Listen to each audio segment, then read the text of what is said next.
Hello আমার প্রিয় ছাত্রছাত্রী বন্ধুরা, আমি তোমাদের অমিতাভ স্যার। সবাইকে আমার YouTube channel practical and theory ক্লাসরুমে স্বাগত জানাচ্ছি। আজকে তোমরা এখানে যে জিনিসটা দেখতে পাচ্ছ, যেটা আমি একটা কনিক্যাল ফ্লাস্কে রেখেছি, এটা হচ্ছে একটা অ্যাসিড দ্রবণ।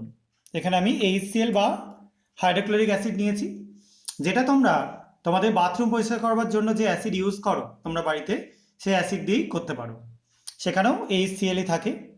আর উজালা কিছুটা আমি এখানে অ্যাড করে দিচ্ছি অ্যাসিড দ্রবণের মধ্যে। দেখো, অ্যাড করবার সঙ্গে সঙ্গে দ্রবণের বর্ণটা কি হয়ে গেল, একটা বিশেষ টাইপের সবুজাভ হলুদ টাইপের হয়ে গেল, একটু কালচে কালচে। আরেকটু আমি অ্যাড করে দিলাম। দেখো, দিয়ে এটা আমি এর মধ্যে রেখে দিলাম। আর এখানে আমি নিয়ে নিয়েছি কিছুটা বাইকার্বনেট দ্রবণ এবং তার মধ্যে যোগ করে দিয়েছি কিছুটা ডিশ ওয়াশ জেল। তোমরা যে কোনো টাইপের ডিশ ওয়াশ জেল বা হ্যান্ড ওয়াশ যা কিছু ইউজ করতে পারো, আমি এখানে হ্যান্ড ওয়াশ ইউজ করেছি। যাই হোক, এবার এর মধ্যে আমি ঢেলে দিচ্ছি এই মেটেরিয়ালটা।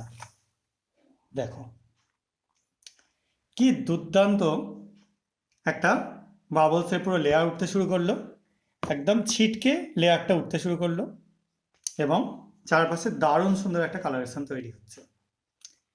তো এই যে এক্সপেরিমেন্টটা তোমরা দেখলে, এই এক্সপেরিমেন্টটা সবাই তোমরা বাড়িতে করো। প্রচণ্ড মজার একটা এক্সপেরিমেন্ট, এবং এই এক্সপেরিমেন্টগুলো করলে তোমরা বিজ্ঞানকে আরও ভালো মতোভাবে আয়ত্ত করতে পারবে। এবার চলে আসি কেন হলো। বাইকার্বনেট দ্রবণে আমরা যখনই বাইকার্বনেট দ্রবণকে অ্যাসিডে যোগ করি, বা যে কোনো বাইকার্বনেট স্যাম্পেলকে বা কার্বনেট স্যাম্পেলকে অ্যাসিডে যোগ করি, সঙ্গে সঙ্গে তৈরি হয় কার্বন ডাইঅক্সাইড গ্যাস।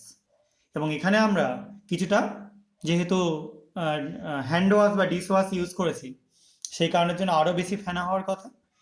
এবং যেই না আমরা এর মধ্যে অ্যাসিডের মধ্যে এই বাইকার্বনেট স্যাম্পেলটা ডিশ ওয়াশ শুদ্ধ ঢাললাম, সঙ্গে সঙ্গে প্রচুর পরিমাণে ফেনা তৈরি হতে শুরু করলো। এবং আবার মিডিয়ামটা চেঞ্জ হয়ে যাওয়ার জন্য দেখো নিচের দিকে একটা ইয়েলিশ কালারের সুন্দর মিডিয়াম তৈরি হয়ে রয়েছে, এবং এর সঙ্গে সঙ্গে যথেষ্ট পরিমাণে বাবলস বেরিয়ে আসছে।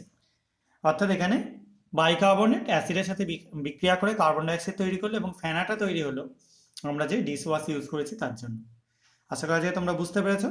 এই এক্সপেরিমেন্ট তোমরা বাড়িতেও সবাই করবে। আর যদি এরকম এক্সপেরিমেন্ট তোমরা আরও চাও এবং তোমাদের এই জিনিসগুলো ভালো লেগে থাকে, চ্যানেলটা সাবস্ক্রাইব করো, ভিডিওগুলো লাইক এবং শেয়ার করে আমার পাশে থেকো। আজকের মতো এটুকুনি। সবাই খুব ভালো থাকবে। বাই।